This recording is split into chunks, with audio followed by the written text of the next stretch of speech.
Meron po tayong tanggap dito. Omega. Two-tone siya, silver tsaka gold. Apalitan natin ng battery.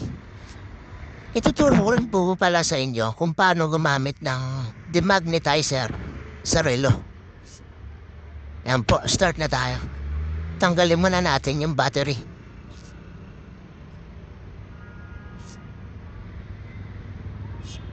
Tas kuskusin natin yung thermal para gumana agad. Yan pang mga basic para gumana. Yan. Ayaw, diba? Diyan natin gagamitan ng demagnetizer yan. Tuturo ko po sa inyo kung paano gamitin ang demagnetizer. Yan po.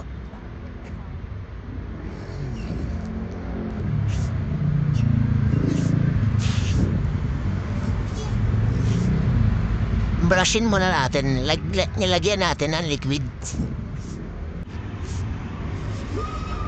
Tapos,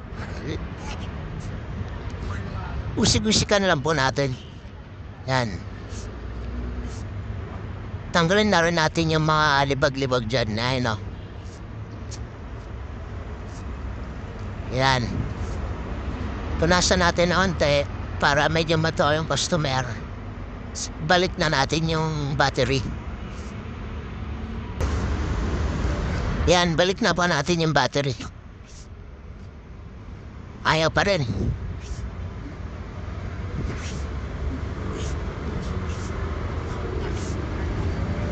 Gagamitan na po natin ito ng demagnetizer. Ayan po, yung kulay blue na yan. Papatong lang natin dyan na parang ganyan. Tapos, kita niya. Yan, pag pinindot niya, naandar yung mga ramay.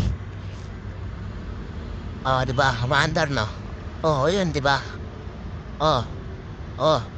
Oh. Oh, diba? Ang galing, no?